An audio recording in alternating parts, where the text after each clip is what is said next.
Ahí está, ya se está grabando. Esta es la sesión del 10 de marzo del proyecto EEE. Y pues hoy van a hablar Omar, Jessica Buto y José Luis Barragán. Entonces, pues adelante, chicos y chicas. Bueno, Isabel también es de Perdón, Isa. Isa también entonces es de la que fue la mesa 2 en el coloquio de enero. Perfecto. Entonces, Isa, Jessy, José Luis y Omar. Muy bien.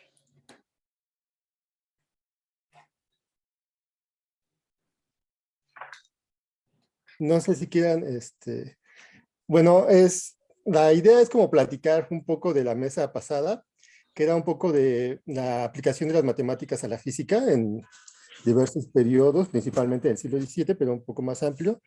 Y bueno, discutir algunas lecturas en términos generales, no sé si hayan podido hacerlas todos.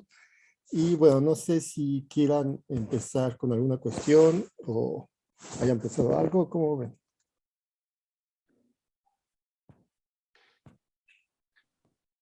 ¿Les gustaría empezar ustedes, Omar? No sé o si quieres que vayamos por el orden en el que presentamos en el coloquio. Por nosotros está bien. En realidad solo es como darle un poquito más de amplitud, ¿no? A las ideas breves que les compartimos en aquel día. Isabel también, no sé si ella quiera comenzar.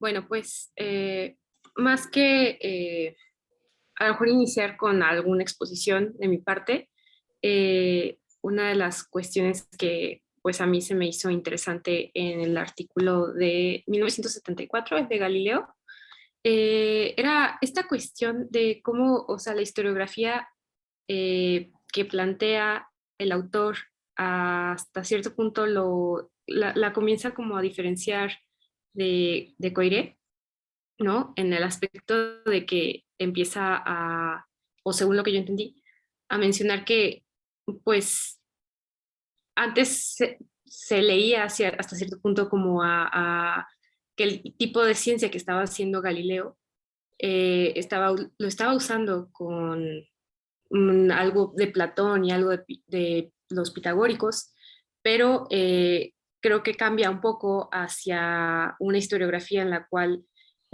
ahora se está pensando que Galileo pues estaba entendiendo esto desde términos un poco más aristotélicos, incluso que la historiografía tendría que estar como que pensándola más en términos aristotélicos. Y es algo que creo que la ponencia tanto de Jessica como la de José Luis en el coloquio creo que hizo muy bien o tuvo muy a bien realizar como este cruce entre Galileo y Aristóteles. No sé si ahorita José Luis y Jessica quisieran decir algo sobre esta situación. Bueno, que es como lo que me llamó la atención al principio, ¿no? De este artículo. Yes. Sí, por supuesto, creo que a mí también fue una de las cuestiones que del artículo me saltaron mucho porque es muy común encontrar, ¿no?, interpretaciones y posturas que hagan una lectura platónica no solo de la obra de Galileo, sino de su metodología, ¿no? Yo recordaba que en algún momento incluso lo discutíamos con Fer, cómo esta interpretación de Coiré de la obra galileana en algún sentido también llegaba a un punto en el cual sugería, ¿no?, que esta experimentación mental que caracterizaba la metodología galileana, pues parecía como una metodología completamente platónica, ¿no? Porque, pues bueno, si el conocimiento se alcanza a través de un procedimiento completamente a priori, o al menos para los que lo interpretaban así, pues entonces las verdades tendrían que tener una existencia platónica. Entonces, habría ahí como una discusión padre porque, pues bueno, creo que en Coiré sí podemos encontrar esta lectura y la perspectiva, en este caso, pues de Wallace, me parece que presenta una arista distinta que nos recuerda, ¿no? O sea, que sí hay sobre todo en la literatura, estas interpretaciones tanto platonistas o también pues de otra índole, ¿no? En Galileo, pero que pues bueno, no es la única manera de leerlo, de interpretarlo, y en este caso pues yo coincido mucho más con el ojo de Wallace para interpretar la metodología de Galileo mucho más cercana a la metodología, por ejemplo, que podemos observar en Aristóteles, ¿no? O que este tinte platónico, pues bueno, hay que tomarlo con pincitas, porque pues en Galileo sí es cierto que la metodología a priori puede llevarnos o puede conducirnos a esa interpretación, pero pues en Galileo siempre también está esa conexión con el mundo, ¿no? Esa conexión con la experiencia o con la empiria, que hace que no se nos escape esa metodología a priori a una lectura completamente platónica, ¿no? Entonces, pues bueno, no sé, esto también me gustó mucho de la lectura porque me recordó discusiones que ya yo también había tenido con Fer, con mis doctoras, y pues ahora de lo que hablamos también la última vez, José Luis y yo, creo que también hubo ahí una pregunta, no sé si de Fer o de Norma, respecto a esta misma línea, ¿no? Que cómo en Galileo si podríamos encontrar ese tinte platónico o respecto a la ontología, cómo veía yo. Entonces me gustó mucho esta parte con la que arranca el artículo, porque creo pues que sí nos recuerda, ¿no? Una lectura muy común que podemos nosotros encontrar. No, gracias. Sí, Fer tiene levantada la mano. Solamente perdón, antes de que pasemos con Fer, igual una de las cosas que como que me gustó es que Wallace lo que hace es como llevarlo a una crítica como a términos muy generales en la historiografía, porque esto es como un error muy común, hasta donde incluso yo llegué a caer en eso, al menos en la tesis de licenciatura, no sé, como que a veces tratar de encasillar como a estos autores en el neoplatonismo, cuando en realidad a veces no nos damos cuenta de que no es que todos los autores de ese momento fueran neoplatónicos o que entraran como parte de este movimiento, una revolución científica que quisieran, no sé, darle la vuelta a Aristóteles, meter a Platón y hasta cierto punto, bueno, eso como que es, digamos, como algo como a veces muy usual cuando uno empieza como a adentrarse a estos temas, ¿no? En historia de la ciencia principalmente. Y digo, yo lo reconozco porque a mí me pasó, digo, bueno, pues ya con la práctica, pues uno ya empieza a tener como más pericia, ¿no? Para reconocer esas cosas. Perdón, era lo único que quería decir. Ahora sí. Está perfecto, Isa. Sí, pues yo, o sea, quizás tengo como unas dudas muy básicas, pero bueno, como les comentaba, pues yo leí más el otro artículo, no el de Galileo, pero también hay una parte en donde hablan de los empiristas y van desde Locke, Berkeley, Hume, y luego ya pasan a Galileo, Huygens, Descartes o Descartes, Pascal y Newton. Pero en la parte de Galileo dice que, o sea, como que está como en medio de los medievales y de los modernos ya bien modernos, ¿no? O sea, como que con Newton ya está claro que hay una física moderna, pero que, por ejemplo, Tomás de Aquino o Status y Occam, que eran como los físicos medievales, veían la función de los experimentos ideales o imaginarios como una forma de construir la realidad y que las definiciones cinemáticas y los teoremas de Galileo no eran meramente ejercicios de imaginar, sino que eran una herramienta para construir la realidad. Bueno, a mí eso me pareció súper confuso, como en un solo párrafo pues estaban hablando como de siglos tan diferentes, ¿no? O sea, de Santo Tomás a Newton, o sea, para mí sí es un mundo de diferencia, pero bueno, o sea, lo que alcanzo a entender es que Galileo estaba como ahí en medio. A ver ustedes pues qué piensan sobre eso. Y regresando al punto que ya estamos conversando de qué tan platónico puede ser Galileo o no, y qué tan aristotélico puede ser Galileo o no.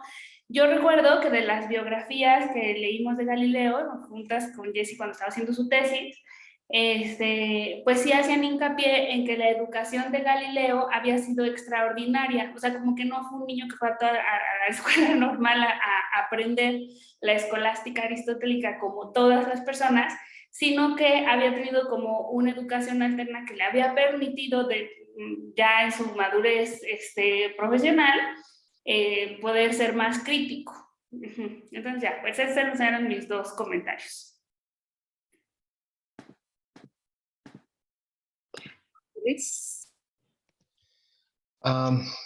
Si quieren yo contesto lo primero. Gracias, Jess.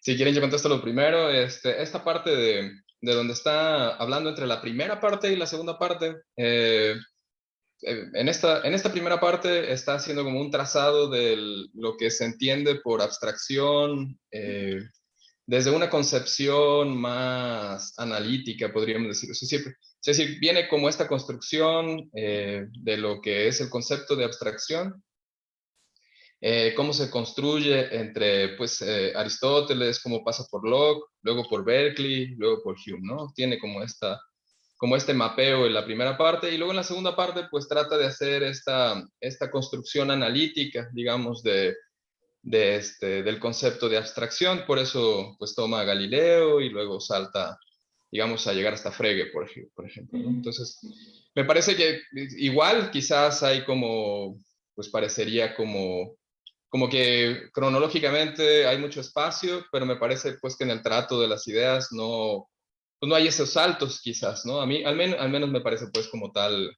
así. Pues. Me parece muy interesante justo esa parte en donde digamos, está entendiéndose la abstracción, es decir, para Jessica y para mí, pues es importante como justo estas primeras dos partes de este texto en especial, porque precisamente rastrean cómo se va dando este cambio del trabajo de conceptualizar abstracción de una forma hacia conceptualizar abstracción de otra forma, o cómo en Galileo se da pues bien este puente, podríamos decir, ¿no? Es decir, tenemos a los aristotélicos y algunas discusiones platónicas ahí, y luego tenemos a estos neoaristotélicos, ¿no? De repente, y cómo justo con Galileo se da este salto, como este cambio que vemos digamos, es un cambio metodológico y un cambio de concepción sobre la abstracción que se da muy preciso en Galileo. Es lo que permite, digamos, que la ciencia se transforme, podríamos decir, ¿no? Es decir, que permite este sentido de matematizar la naturaleza. Entonces, a mí me gusta mucho este trabajo que se lee en este artículo precisamente por eso, porque está mapeándonos de alguna manera el cambio. Jess y yo pues estaríamos de acuerdo en principio con muchas de las cosas que ellos están diciendo. Digamos, estaríamos muy de acuerdo en esta cuestión de cómo con Aristóteles pues estábamos mucho más enfocados en una abstracción, en el sentido de que dábamos el salto de lo que es la physis a la abstraction, ¿no? Es decir, que se daba ese puente, la abstracción era como un puente entre la physis, o como el pasito siguiente de la physis a la abstracción, ¿no? Como hay una conexión muy precisa. Y lo que leemos en este texto y lo que vemos en Galileo es que la abstracción ya se da entre los objetos propios de la abstracción. Es decir, ya no se queda como entre el puente entre la physis y la abstracción. Es decir, ya la teoría ya no se hace teoría de la physis a la abstraction, sino que la teoría, digamos, moderna ya consiste en la particularidad y en la generalización de las abstracciones. O sea, ya no estamos viendo como particulares en la physis y formas en lo abstracto. Ya ahora estamos viendo particulares en la abstracción y generales en la abstracción. Entonces está bien bonito cómo se da este salto, digamos, en ese sentido, que era más o menos lo que pues en algún momento pues hemos venido discutiendo de Aristóteles, cómo se da este cambio pues a lo que es este Galileo, ¿no? Entonces me parece pues que este salto para Jessica y para mí, pues es, digamos, para nosotros, pues es importante mapear este salto, es decir, como está en este trabajo, pero también es muy importante mapear el regreso, porque justo, por ejemplo, ahorita vemos muy bien el salto hacia allá, pero en algún momento incluso lo que le preguntaba a Marquina es, sí, está bien padre, pero ¿cómo se da el salto de regreso? Es decir, ¿cómo ya creando abstracciones o teniendo todo esto, cómo vamos a conectarlas ahora con la realidad, cómo vamos a hacerlo de regreso. Pero bueno, esta sería como la primera parte, entonces la segunda parte si quieres responderla, Jess. Bueno, antes de que pasemos a la segunda parte sobre esto, como que sí me gustaría nada más comentar por si los que vinieron a la sesión igual no tuvieron oportunidad de leer el texto.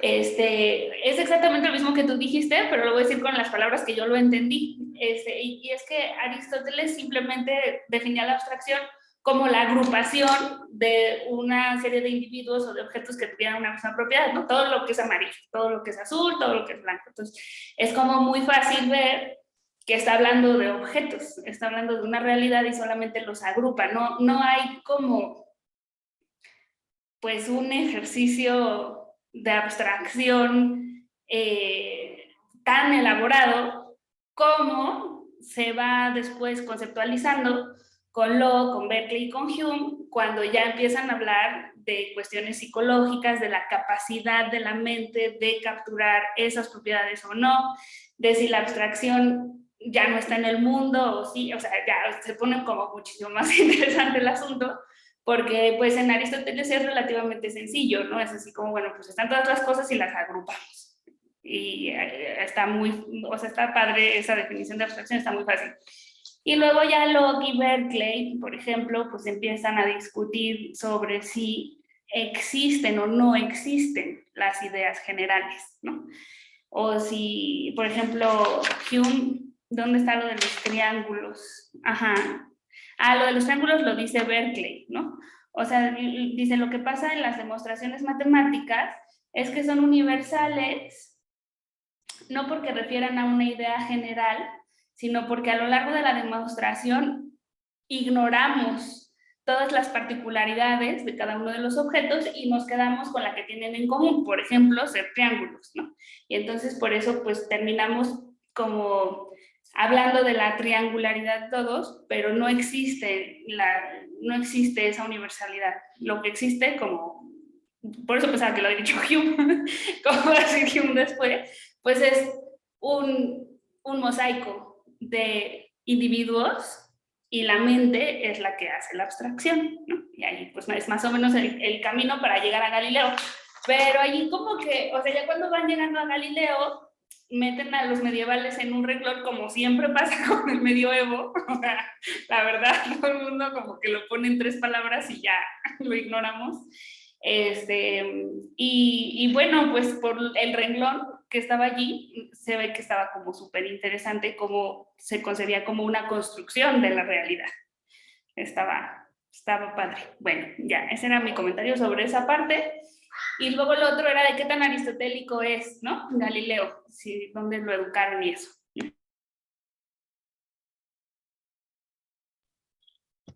Yes.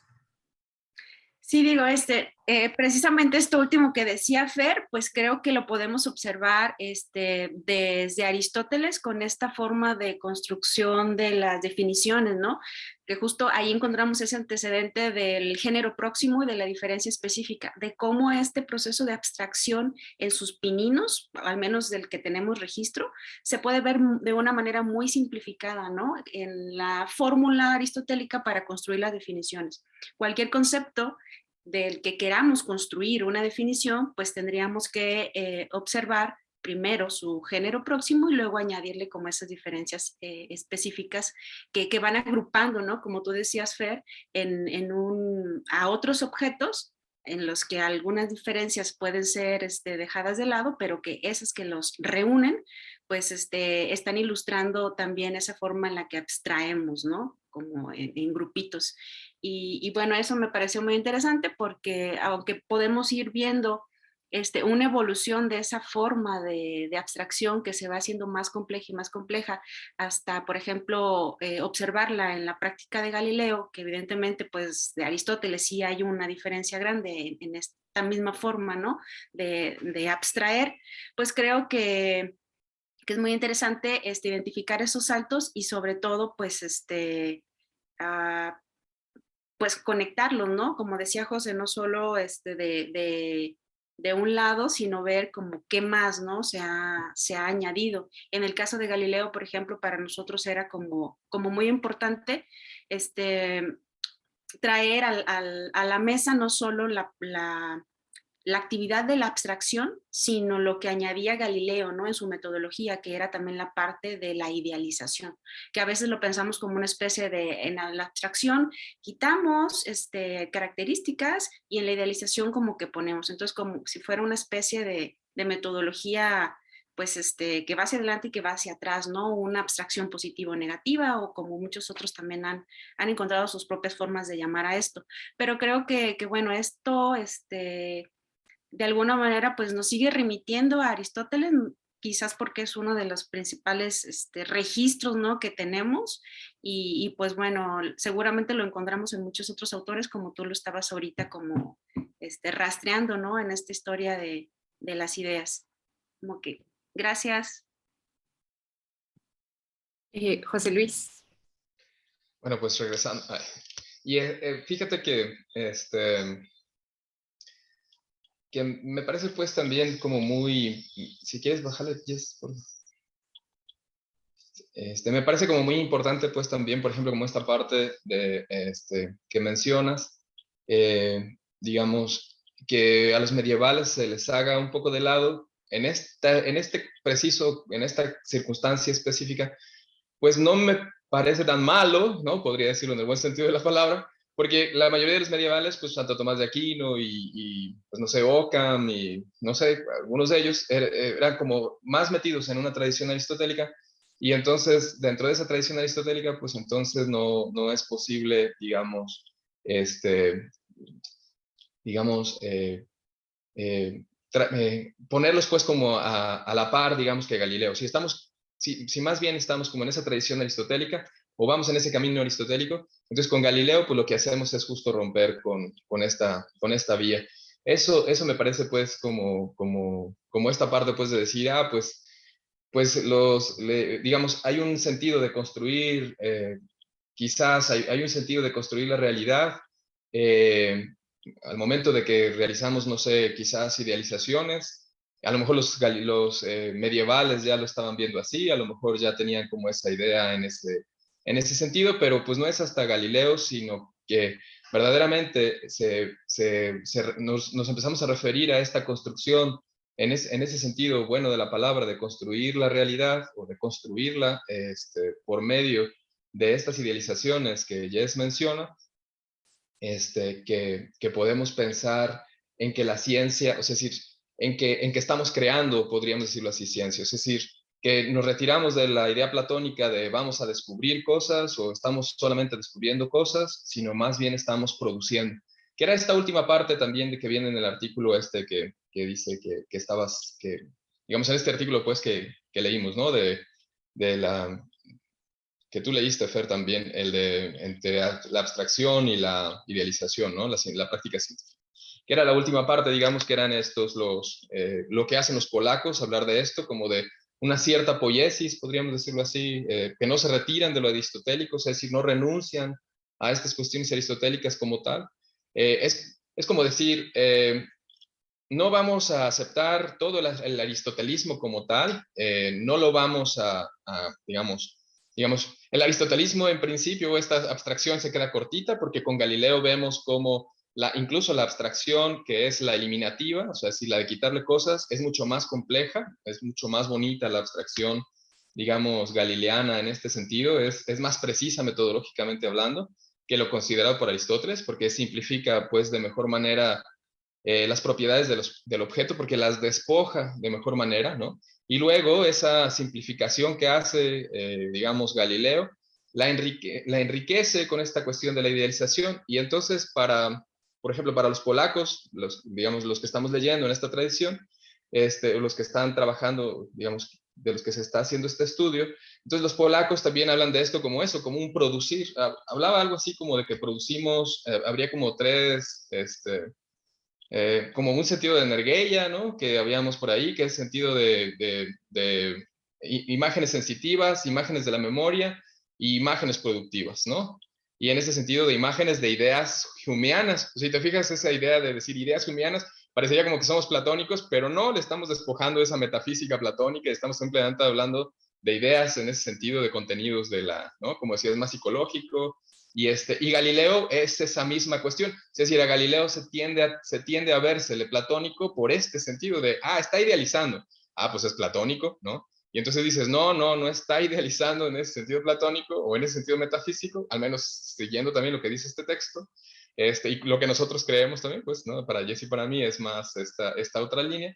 Y entonces dices, pues no están idealizando en ese sentido, o no se trata de ideas en ese sentido, sino en el sentido de ideas como más cercano a lo humeano, podríamos decirlo así. Y estamos produciendo, ¿no? O sea, es decir, la abstracción es concreta y produce estas cosas. Sí, es una imaginación productiva.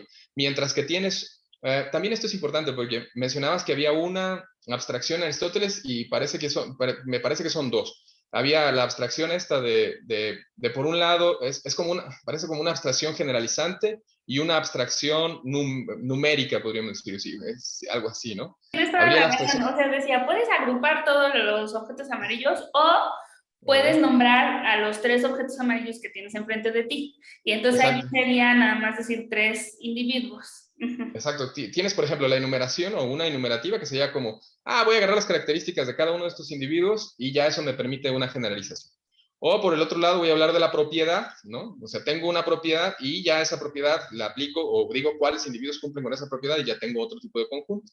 Entonces dices, tendríamos como esas dos generalizaciones en Aristóteles y haz de cuenta que la abstracción galileana pues todavía es más rica que esta de decir, pues tengo 1, 2, 3 objetos, pues incluso digamos, esta abstracción, o sea, que es sencilla en ese sentido aristotélico, como que es una inducción más, como en que en Galileo esa inducción es más precisa, como más con cuerpo, podríamos decirlo así, como con mejor metodología, o sea, es decir, es más potente, podríamos decirlo de esa forma, quizás, ¿no?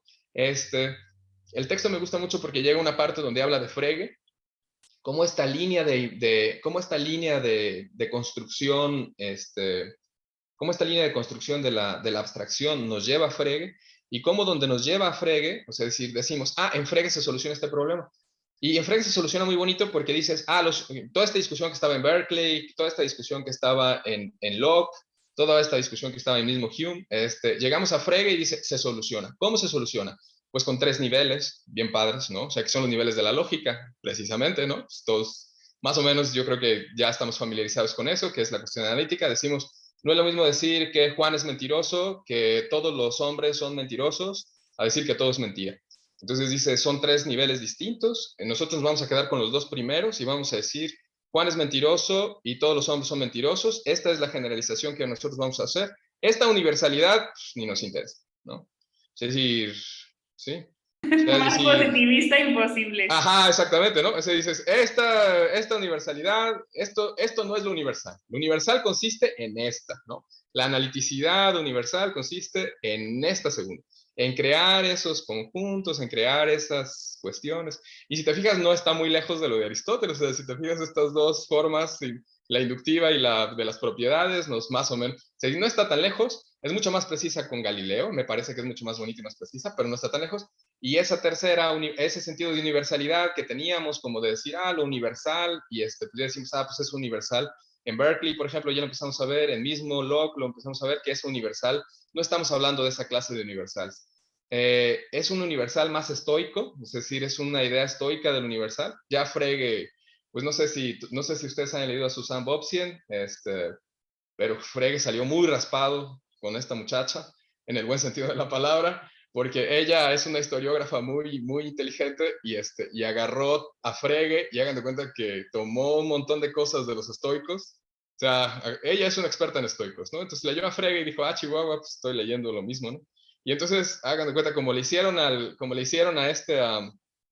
de la, ¿cómo se llama? Al cantante de la banda, se me olvidó, ya, miren, ¿mandé? A Bunbury.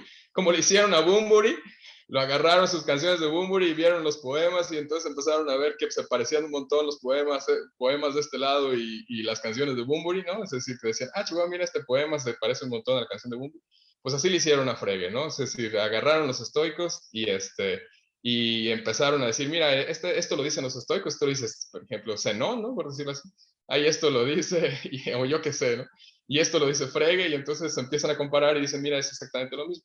Entonces esta construcción fregeana pues salió, pues es como, recorrimos la historia hasta llegar a Frege y todos decimos analíticamente, Frege nos está salvando un montón de cosas para regresar a los estoicos y decir, ah, pues esto era lo mismo que estaba discutiendo Aristóteles. Es decir, la construcción aristotélica de estas cuestiones era muy parecida o se basaba en las ideas estoicas. O sea, la lógica aristotélica no es exactamente igual a la estoica, pero tenía como muchos fundamentos de esta cuestión. Entonces, el universal, como Jessica lo acaba de decir perfectamente, el universal que le interesaba a Aristóteles es este universal del género próximo, ¿no? Que lo obtenemos por esas diferencias específicas. Entonces no hay como tanto una ruptura, es decir, sí es cierto, rompemos un poco con estas cuestiones aristotélicas, pero no hay totalmente pues una ruptura en ese sentido. Sí hay una más ruptura con Platón, a pesar de que luego queremos llevar todo más fuerte hacia lo platónico. Es decir, porque decimos ideas o idealización, decimos, ah, es platónico, entonces pues me parece pues que está mucho más cerca de Aristóteles, o al menos pues siguiendo esta línea de pensamiento. Incluso ellos mismos dicen, esta línea es como muy fuera del mainstream, pero, pero está padre pues también analizarla, porque pues como dices, siempre a veces estamos discutiendo sobre las mismas cuestiones y pues salir tantito, ¿no? También es divertido de vez en cuando, ¿no? Sí. ¿Esto qué es lo que tengo? Creo que Jessie había levantado la mano, pero no sé si Sí. ya...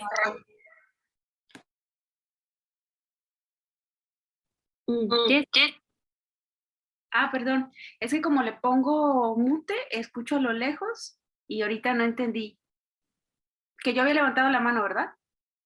Ah, sí, la había levantado, pero como José Luis tocó el punto que quería yo también abordar, por eso la bajé. En realidad era solo en relación a esto que tú preguntabas, Fer, ¿no? De qué tan aristotélico es Galileo o qué tan platónico. Y creo que es importante como aterrizar en qué sentido, ¿no? O sea, qué tan aristotélico es en la metodología o qué tan platónico es en la epistemología. Y bueno, esto que José Luis estaba tratando, creo como que lo explicó muy bien en el sentido de que pues en Platón se observa mucho, ¿no? Desde dónde parte, o sea, en qué dirección, y cómo desde Aristóteles, pues el plano del que se parte es el plano de la experiencia, ¿no? O sea, de abajo como hacia arriba, esa construcción es como en esa dirección. En cambio, en Platón, pues, no, es al revés. Entonces, por eso ya ni profundicé nada. Mejor ya. Gracias. Ok, Jessie, gracias a ti. Ahora Omar tiene la mano levantada. Sí, bueno, a mí me gustaron mucho como las dos lecturas, porque como que de repente platican un poco, y la segunda, la de este italiano, como decía José Luis, creo que es interesante porque sí mapea como de manera muy general las diferentes posiciones que puede haber con la abstracción y con la idealización, ¿no? También la diferencia me parece como muy importante, ¿no? Como decía Jess. Y de repente eso es como, esos juegos están padres porque de repente ponen en un mismo lugar a algunos autores que pensaríamos que son bien diferentes, ¿no? Entonces está como bonito eso. Pero creo que sí, un poco, o bueno, lo que me gustaba del juego es que también, como decía Fer, creo que pasa muy rápido lo que es el medievo, ¿no? Y de repente creo que sí hace falta, pues un poco como eso, ¿no? O sea, qué tantos elementos, no sé, estoicos o de otras escuelas clásicas y también medievales, pues están ahí metidas. Creo que es como interesante y un poco lo que hace Wallace es eso, un poco lo que decías de la pregunta de la formación de Galileo, un poco lo que ha hecho Wallace es tratar de ver pues sus influencias, ¿no? Y lo que él asume es que es un poco como la formación jesuita, ¿no? Eh, el pensamiento de la época basado un poco en el método de Regressus, un poco en los razonamientos a partir de las suposiciones, ¿no? O sea, como que trata de hacer esa liga que en el otro autor pues se pierde un poco, ¿no? Y que queda ahí como muy diluida, como normalmente se suele hacer en la historia de la ciencia, ¿no? O sea, como que es más de rupturas, ¿no? Y entonces el medievo pues obviamente queda mal parado ahí y creo que lo interesante era como un poco hacer esta comparación, ¿no? Y cómo tienen como cierta interpretación similar a partir de que plantean esta idealización en Galileo, pero pues la plantean como de diferente sentido, ¿no? Un poco más viendo su motivación medieval, aristotélica, ¿no? por un lado, y en el otro, pues a lo mejor, sin negar esta cuestión, pues digo, no la analiza tanto, ¿no? Y a lo mejor un poco más centrado en la cuestión matemática de Arquímedes, algo así, ¿no? Pero, bueno, de manera general, o sea, siguiendo como esta línea de que pasa muy rápido, creo que sí, de repente, por ejemplo, estas nociones nominalistas, que también podrían como analizarse un poco más ante este análisis que hace, ¿no? De qué tanto, pues realmente es como una construcción, ¿no? Psicologista, digamos, como lo plantea más, qué tanto podrían asemejarse al nominalismo, que creo que pues realmente no lo toca, y un poco más también en la influencia. O sea, yo creo que sí es como una influencia importante, ¿no? El medievo para Galileo, en el sentido de un poco lo que trata la primera lectura, ¿no? O sea, cómo está replanteando los términos aristotélicos de lo que significa ciencia, ¿no? Y es como bastante claro que está discutiendo con estos aristotélicos y en esa discusión es donde se está moviendo y a partir de eso pues construye o hace su propuesta. Y creo que un punto importante también que también hace el autor Francesco es distinguir entre la praxis y la teoría, ¿no? O sea, es como bien interesante que sí de repente hay científicos que están haciendo algo y están teorizando en otro sentido, ¿no? Entonces creo que es muy interesante y Galileo es un poco eso, ¿no? O sea, se puede interpretar de muchas formas, pero bueno, ¿qué está haciendo Galileo? ¿Cómo lo entiende? Creo que es algo como muy interesante y bueno, yo lo dejaría por ahorita aquí. Muchas gracias, Omar. Levantaron la mano Mil, después Isabel y después yo. Adelante, Mil. Sí, hola, ¿qué tal? Buenas tardes. Perdón por no conectar mi cámara, pero mi internet está inestable. Bueno, yo les quería como preguntar, como esta distinción, o más bien, ¿qué tanto podríamos ver la relación entre los experimentos en Galileo y la construcción de modelos? O sea, no sé si un experimento, inclusive un experimento mental, podríamos verlo como un modelo, ¿no? Estoy pensando los modelos en términos muy básicos. O sea, uno, que tienen el mismo estatus epistemológico que los experimentos, ¿no? Y dos, que son herramientas, ¿no? En este sentido, herramientas que permiten al científico, pues, poder hacer algo complejo, ¿no? En algo, pongámoslo así, pues cognitivamente que pueda tener acceso a él, ¿no? Y en ese sentido, como precisamente cuando hablamos de estas distinciones entre idealización y abstracción, pues cuando se está construyendo un experimento y se están haciendo estos pasos, ¿no? De abstracción e idealización, pues al final estamos como seleccionando, ¿no? Seleccionando elementos que pueden ser pues del entorno, no sé si llamarle realidad, pero bueno, este tipo de elementos. Y en ese sentido también los modelos tendrían como cuando se construye algún modelo, tendría como también este proceso, ¿no? De idealización. Además, le agregaríamos que a los modelos, pues podríamos hablar de analogías. No sé si en Galileo podemos hablar de analogías, también de ciertos supuestos, ¿no? En donde pues tal vez tenemos que agregar ciertas condiciones iniciales para que nuestro experimento pues corra, digámoslo así. También una estructura en el modelo y todo ello, pues bueno, hay distintos tipos de modelos, o sea, pueden ser descriptivos o explicativos. Bueno, frente a todo esto, me gustaría preguntarles si ustedes consideran que los experimentos que comienza a hacer Galileo podría ser tal vez el inicio de hablar de modelos, como hoy hablamos de modelos en la ciencia, como una herramienta, o no sé, si tal vez podrían encontrar diferencias pues significativas en esto que les comento, que bueno, o sea, les estoy dando un aspecto de modelos, o sea, hay varios modelos, pero sí hay alguna analogía entre este tipo de experimentos mentales y los modelos. Gracias. Yo creo que mejor que, no sé si para que no se pierda como la pregunta de Mil, mejor que conteste Jessica y José Luis si quieren. No sé esta parte de qué pregunta. Sí, yo también creo que era más como una pregunta y ya pues ya levantó la mano Jessie que responda y luego seguimos con el orden que traíamos. Entonces, adelante. Ok, sí, para que no quede fuera, ¿no? de contexto.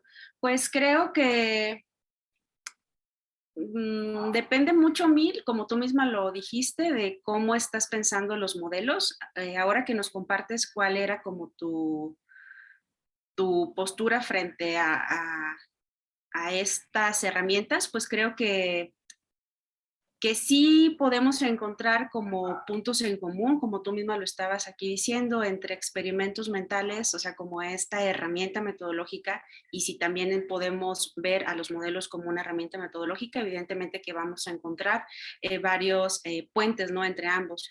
La analogía, yo también veo que en ambos se da sin problemas. La idealización, la representación, la idealización, o sea, no veo problemas como para que no se encuentren, ¿no? En ambas formas o en ambas herramientas metodológicas. Sin embargo, si tú estás pensando los modelos, así como dijiste, desde una concepción más básica o más sencilla, pues creo que entre más sencilla lo pienses, quizá vamos a encontrar como más puntos, ¿no? En común. Pero creo que los modelos, al menos como yo entiendo que se consideran, sí tienen una intención mucho más compleja, ¿no? De modelar ciertas condiciones de la realidad o cierto estado de cosas, ¿no? De la realidad. Creo que un modelo abarca muchos más factores al intentar representar un estado de cosas o al intentar modelar, ¿no? Un estado de cosas que un experimento mental. Yo sí lo vería como, sí, ambos como herramientas metodológicas. Sin embargo, creo que el experimento mental es mucho menos ambicioso, ¿no? Aunque podemos hacer mucho con un experimento mental, creo que es mucho más definido, más limitado, porque está refiriéndose como a un estado de cosas que en principio pretende ser muy en concreto, ¿sí? Por esta práctica también de la abstracción, pero pues creo que también encontraría similitudes como tú misma las estabas pensando, aunque sí tendría mis reservas en ponerlos como al mismo nivel. Yo sí veo los modelos como algo mucho más, ¿cómo decirlo? Pues sí, complejo, ¿no? Por el mismo objetivo que tienen los modelos en la ciencia, ¿no? Como esa función que un experimento mental. No sé si alguien lo vea de manera distinta o alguien que tenga un poco más ahora sí que de experiencia en este tema de los modelos. Yo no me he adentrado tanto en ellos, por eso tengo como esa concepción más general. Gracias. Isa, perdón que otra vez voy a hablar antes que tú, porque quería agregar algo para responderle a Mil, y también Octavio levantó la mano, pero no sé si tenga que ver con esta pregunta de Mil o si es otra cosa aparte. Entonces, ahorita que nos diga, yo lo único que quería agregar es que Mil también preguntaba, o sea, si como los modelos de Galileo serían más descriptivos, más explicativos, o más bien decía, ¿no? Que hay estos tipos de modelos. Y preguntaba acerca del trabajo de Galileo, y pues no sé si Jessie está de acuerdo, pero yo creo que hay como de los dos tipos, porque, bueno, es que Jessie dijo que el modelo era algo muchísimo más difícil, pero yo pensando entre descriptivos y explicativos, creo que Galileo hizo cosas de muchos niveles, y por ejemplo, cuando describe cómo se deslizan los balines en el plano inclinado, ¿no? O cómo se mueve un péndulo, o sea, tiene como pasajes que son muy, muy descriptivos, y luego tiene otros experimentos que sí son profundamente explicativos de conceptos que ya está rompiendo, como por ejemplo cuando habla de la caída libre, que ya es independiente de la masa, o de la invariancia del periodo, ¿no? Del péndulo. O sea, como que hay unos que son explicativos a un nivel mucho más allá de la simple descripción. Entonces, bueno, para mí, pues yo diría eso, o sea, que como que hizo cosas de muchos niveles, para mi gusto. Y Octavio, cuéntanos si esta pregunta que hizo Mil No, fue la que te es que, inspiró o quieres hablar de otra cosa. no, sí es la que me inspiró, porque de alguna manera es de mis temas de interés. Pero, pues digo, es muy muy amplio, es decir, uno puede hablar mucho. Yo creo que sí, incluso una de las idealizaciones, de las primeras idealizaciones que se utilizaron para modelar, pues fue lo que se llama la idealización galileana, ¿no? Y que justo ahorita se está discutiendo con más detalle, ¿no? Y abstracción, idealización. Pero lo que sí, donde terminan, yo quería hablar como del tipo de cosas donde terminan donde no está muy claro, a mí no me parece muy claro, y es que ya en las perspectivas tal como lo planteaba Mill, como modelos para investigar, está esta parte pragmática de donde el modelo no es entre la realidad y la representación, sino que hay alguien que representa, que tiene intereses y tiene un contexto. Entonces, ahí vale la pena reflexionar sobre justo el tipo de cosas que hizo Galileo, y que me parece que ambos artículos, yo ahora sí que leí la mitad de los dos, me parece que en ambos se puede ver que uno ve el contexto, es decir, en la formación del mismo Galileo, las discusiones que están en su tiempo, las que él aprendió, esta que me llamó la atención de preparar sus notas y entonces tratar como de actualizar lo que sus maestros le habían enseñado, y ahí va ya formándose un criterio, pero bueno, en ese sentido, ahí está el individuo que está modelando, es decir, ya ahí tenemos un sujeto histórico en un momento concreto, ¿no? En un contexto de discusión que propone un modelo para resolver. Entonces, sí, en ese sentido, sí hay como un proceso de modelación, ¿no? Que me parece que el artículo de Wallace lo deja claro, ¿no? Es decir, él está incluso tratando de ser muy fiel a Aristóteles, en el sentido de, con una metodología de la suposición, que le permite justo dar cuenta de cómo es el mundo. Ahora, el modelo, ya en los tiempos actuales, no diría cómo es el mundo. Ahí sí, yes, ¿no? O sea, no está como confrontando, sino de acuerdo, más bien dice, de acuerdo al interés del investigador. En ese momento Galileo quizás sí pensaba que estaba encontrando cómo era, porque era el momento, era la época. Pero ya ahorita diríamos, bueno, no, él está viendo una parte, la parte más matemática, por eso está abstrayendo para poder tratar matemáticamente eso, pero habría otras aproximaciones que no necesariamente se aterrizaran tanto en la parte matemática o en la parte experimental. Pero bueno, la pregunta de Emil da para muchas discusiones, y yo nomás quería como meter esa parte del contexto y del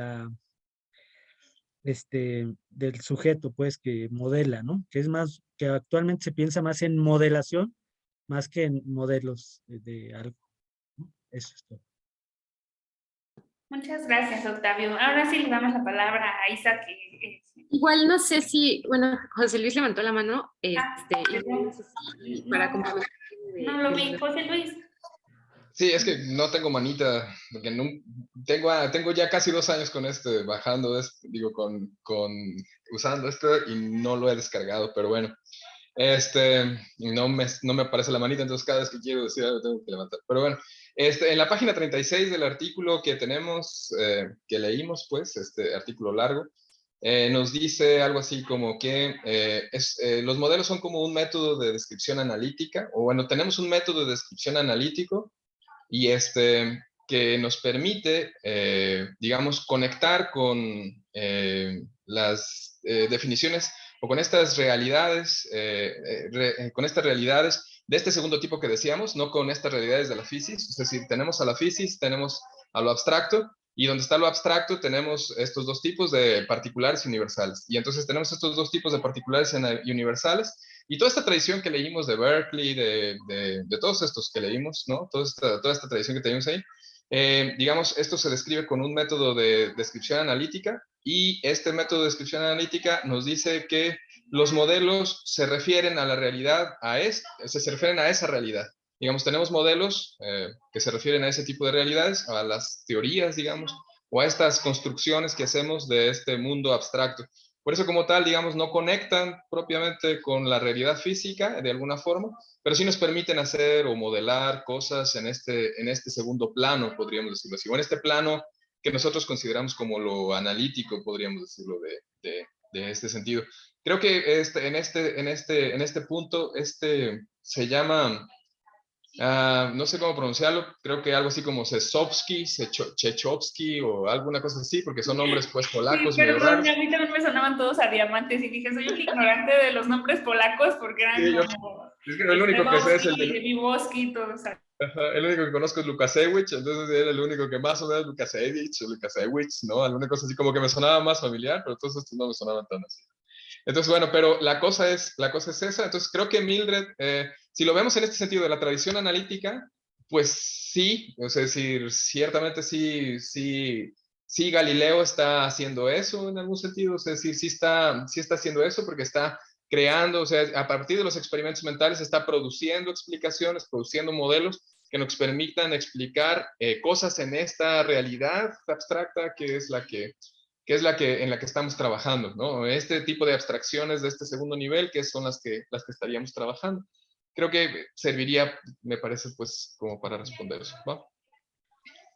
Y, perdón, yo nomás con esto, ahora sí que ubicar históricamente la discusión, porque justo la perspectiva, digamos, posterior a los polacos, que es la escuela de Poznan, pues son toda la perspectiva pragmática, ¿no? Entonces, ya justo ahí ya empieza a cuestionarse la idea de una relación directa entre la realidad y una representación y se mete al individuo. Entonces, el artículo está escrito justo cuando están como reconociendo esas ideas que fueron muy importantes de la escuela de Poznan, en la escuela polaca. Pero bueno, ya después la discusión es como más en el sentido que lo plantea Mill, de ya llegar hasta Tarja Nutila, que plantea como los modelos como artefactos, ¿no? Para conocer el mundo y para, este, pues ahora sí, no solo representarlo, ¿no? Sino construir conocimiento. Bueno, Sí, de acuerdo, completamente de acuerdo.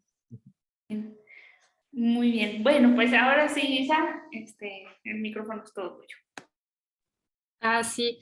Bueno, pues esto, digamos, como retomando un poco lo que decía Octavio acerca de esta parte de modelar, partiendo como de este punto de vista como aristotélico y también un poco retomando lo que Omar había comentado sobre, pues, esta parte de historia de las ideas, de cómo los autores, pues, a veces tienen enlaces que, pues, normalmente ignoramos. No sé, no me imaginaba que, por ejemplo, el texto de Juvenalia realmente tuviera como mucho vínculo con la esfera de Clavius. Y bueno, o sea, bueno, Clavius, no sé si la mayoría conozca un poco su obra. Clavius tiende a defender mucho el modelo geocéntrico, cuestión que, por ejemplo, Galileo, pues lo que va a buscar hacer es como tratar de presentar pruebas acerca del modelo copernicano, ¿no? Y en esta parte me llama la atención mucho porque, bueno, o sea, a pesar de que pues son autores que pues defendían distintos tipos de modelos, sí sigue siendo como una influencia muy notoria, al menos con este tipo de notas o de lo que Crombie llega a rescatar de este texto de Clavius, que hasta cierto punto lo retoma Galileo. Y cómo es que, bueno, o sea, al final de cuentas, Aristóteles sigue siendo o sea, una parte intrínseca que no necesariamente tiene que estar como que, no sé, 100%, no sé, hacia la disposición de un modelo u otro. O sea, o sea, en este caso como que pareciera que en esencia Aristóteles no está como que supeditado a que se use para un modelo geocéntrico o un modelo, pues no sé, heliocéntrico. Y esa parte también es interesante, cómo es que, o sea, Galileo, o sea, sí retoma estas lecturas, pero él está tratando de construir desde su punto de vista todo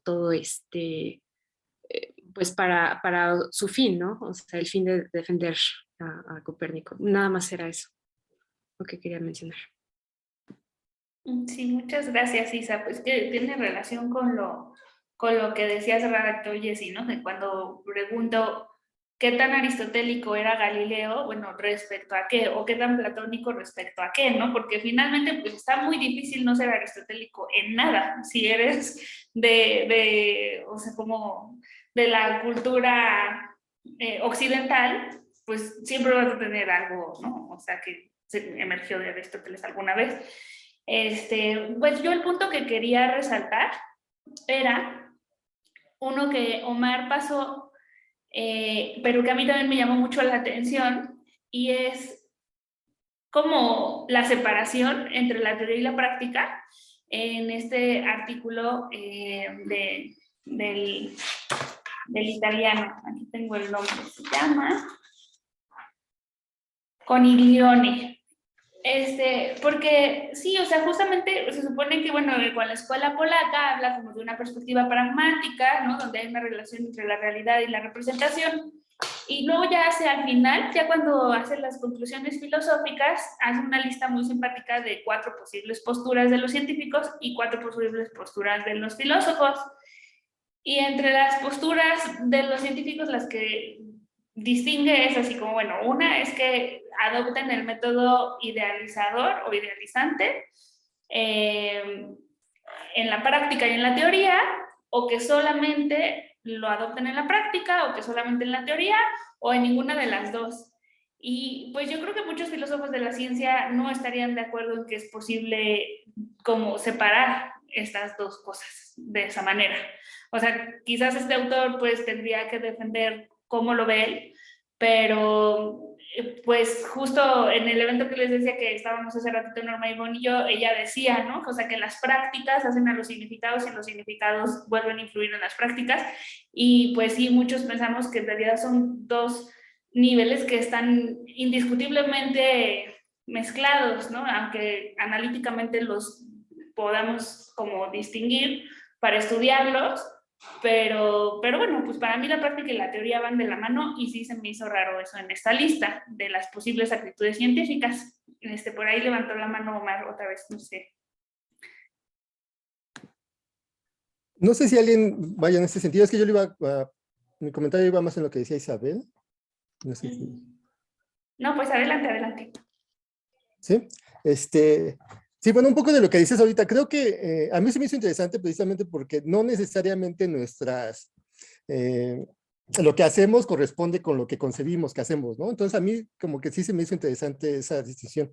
Obviamente están relacionadas, ¿no? Y se influyen mutuamente, pero pues sí, a veces hay como quiebre entre ambas, ¿no? Que, bueno, es como interesante analizarlo, ¿no? O cómo se puede dar diferentes interpretaciones de un mismo acto, por ejemplo, ¿no? O de una misma práctica científica, digamos, ¿no? Como el mismo Galileo es como el mejor ejemplo. Y bueno, un poco de lo que decía Isa, me parece también como interesante, por ejemplo, estas historiografías, ¿no? Sobre el desarrollo científico, como, por ejemplo, en algún momento, o por lo menos en el caso de Wallace, pues tiene como esta idea de que es una suposición, pero al final de cuentas es una postura realista, ¿no? En Galileo. Un poco también lo hace Coniglione, o sea, pero obviamente poniendo el énfasis de que es idealismo, ¿no? Lo que está haciendo, bueno, que es como mucho más fuerte el idealismo. Y creo que un poco esto es un poco lo que decía Isa. La interpretación como tradicional es que, por ejemplo, estas posturas como realistas van en contra de lo que sería salvar los fenómenos, que era como la que se da a partir de Copérnico, ¿no? Que, bueno, son modelos, y entonces llegan estos científicos modernos y dicen, no, el mundo es así, ¿no? Sin embargo, se mueve, ¿no? Es realista, ¿no? Y concepciones actuales pues dicen, no, es que están hablando de modelos y es una cuestión idealizada, ¿no? Entonces, quiénes son los buenos, quiénes son los malos, como que cambia un poco, ¿no? Porque en la interpretación de modelos, por ejemplo, Bellarmino sería preferible a Galileo, ¿no? Entonces, es como interesante ver cómo se juega, ¿no? O sea, cómo estamos interpretando, cómo la historiografía interpreta, ¿no? Esta historia. Y, bueno, un poco lo que decía Isa, o sea, en este sentido, por ejemplo, Wallace está rescatando la importancia de Clavius para esta visión realista, ¿no? Es como una de las aportaciones que retomaría Galileo, ¿no? Y bueno, un poco en el sentido era como, pues sí, o sea, más bien como eso, ¿no? O sea, cómo interpretamos y qué es lo que estamos poniéndole como la importancia, ¿no? A la visión realista o a la visión idealista, y que creo que va a afectar pues nuestra interpretación, ¿no? Entonces, creo que es como interesante ahí como ponerle atención.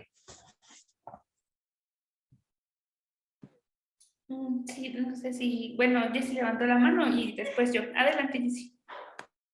Sí, para darle continuidad a esto que mencionaba Omar, porque también me pareció pues uno de los aspectos más interesantes de la lectura, sobre todo de esta primera, de Wallace, y de cómo presenta esta diferencia, ¿no? Entre el método ex hipótesis, que puede comúnmente como verse muy similar al método ex suposición, y cómo lo está como clarificando, ¿no? Cómo primero lo está relacionando más con esta práctica de salvar las apariencias, y donde las hipótesis pues en realidad no tienen ese compromiso como de verificarse en la naturaleza.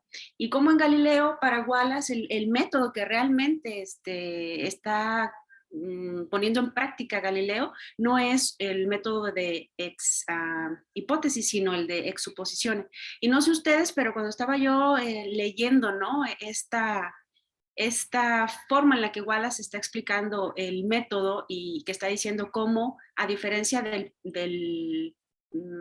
ex hipótesis, el método de ex suposición no tiene ese objetivo de salvar las apariencias, sino de realmente un compromiso realista de que estas suposiciones que Galileo lanza tienen ese compromiso de verificarlas en la naturaleza con los datos de la empiria, son los que conectan con el mundo, ¿no? Lo que lo hacen más aristotélico que platónico. Y al mismo tiempo, esta metodología de exsuposiciones, pues al estarla comparando con la anterior y a estarla leyendo, les decía, no sé ustedes, pero me sonaba mucho a un razonamiento abductivo. Es decir, cómo de estos efectos que se observan y que nos permiten generar una suposición, nos lleva a la búsqueda de sus posibles causas o consecuencias. Estaba así como de esto es abducción, esto es razonamiento abductivo. Y sobre todo me pareció muy interesante porque en mi tesis de maestría yo veía en los experimentos mentales esta misma práctica abductiva, y sobre todo con experimentos mentales que han derivado más de una posible conclusión, ¿no? Sobre un mismo estado de cosas.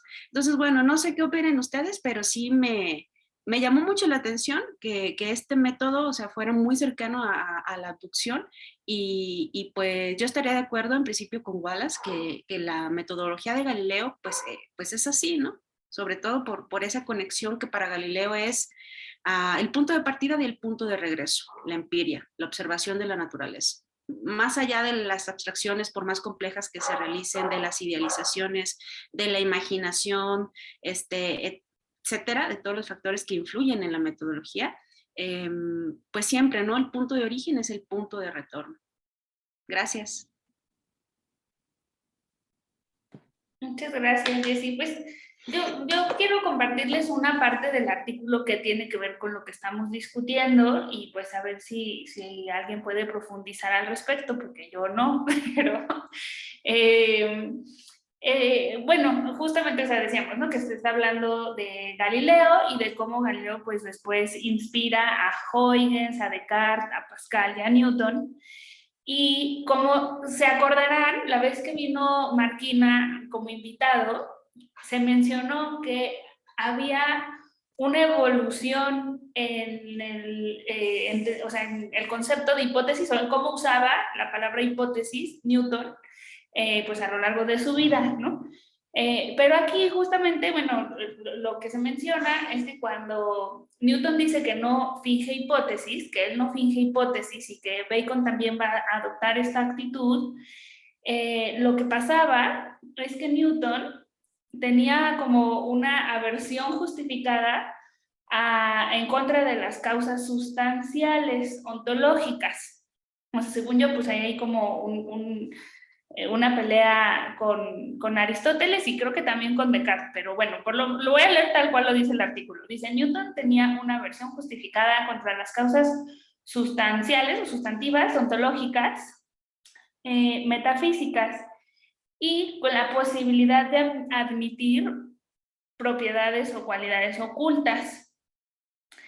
Es por eso que va acuñando su propia definición de hipótesis y finalmente pues es la que va a utilizar para construir su filosofía natural con la cual pues construye la dinámica y todo, ¿no? O sea, que entiendo que es así como, o sea, yo solo me voy a basar en la experimentación, no me voy a sacar nada de la manga, pero bueno, o sea, creo que tiene que ver con lo que estábamos discutiendo respecto a este cuidado que ya se instaura con la ciencia moderna de basar con toda claridad las afirmaciones abstractas que se vayan a hacer de la física en la realidad. O sea, no lo puedes postular antes de.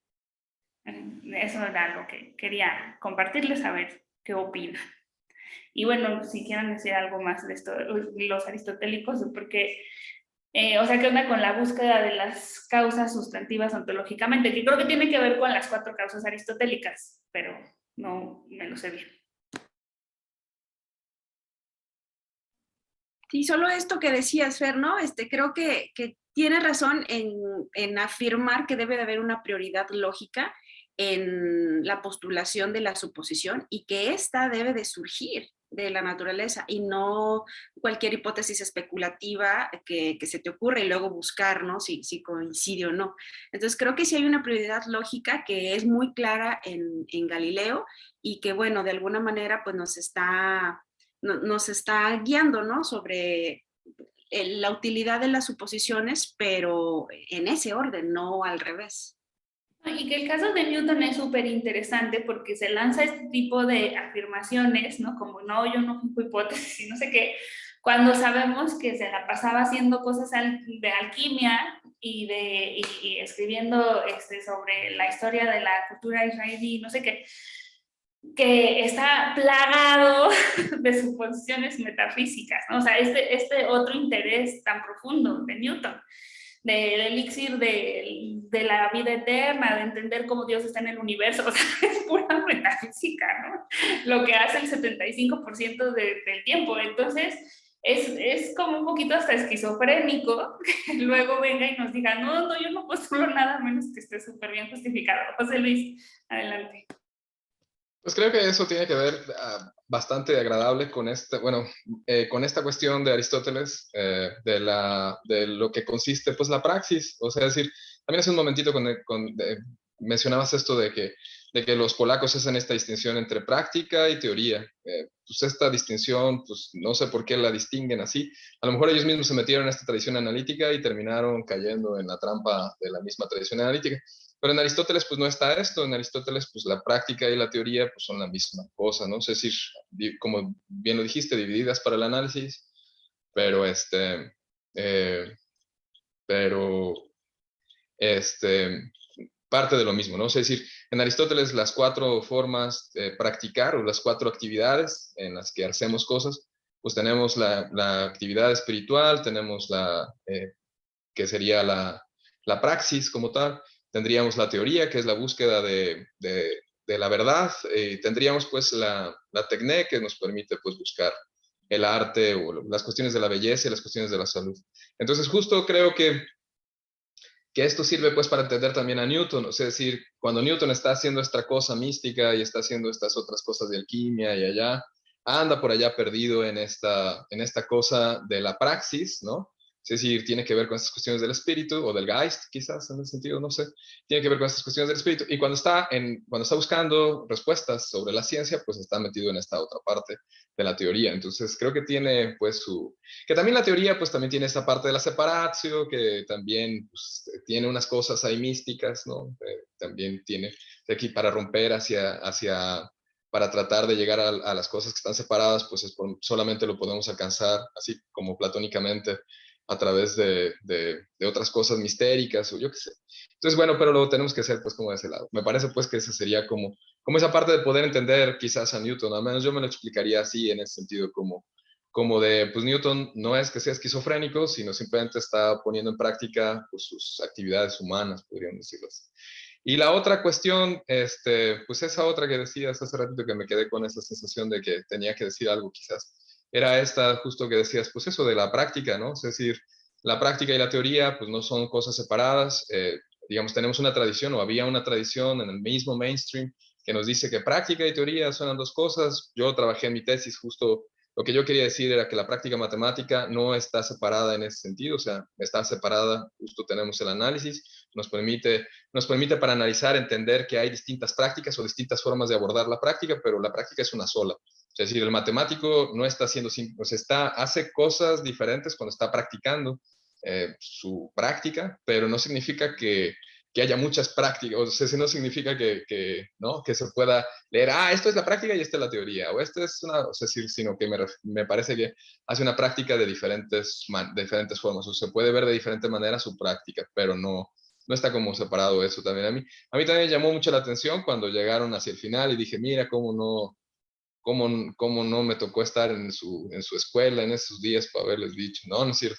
Pero bueno, pues esa es parte pues de lo que uno va aprendiendo también y de las cosas que uno pues va teniendo la oportunidad pues de ir discutiendo, ¿no? Es decir, que va uno viendo estas cosas que ellos no, que digamos no se, que no se habían tenido como tal, pues, o sea, si me acuerdo cuando me tocó que me tocó platicar con la doctora Chemla, pues ella justo me decía eso de, práctica y teoría, y ya cuando empecé yo a platicar cuando les platiqué de mi tesis, pues ya ella misma como que ya asimilaba y decía, pues esta práctica, ¿no? O la forma de ver estas cuestiones. Entonces, está padre cuando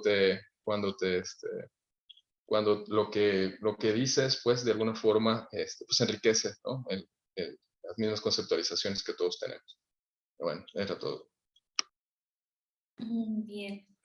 Bueno, pues los de la mesa 2, no sé si se quedaron con algo en el tintero que sientan que no se haya abordado todavía. Omar, adelante.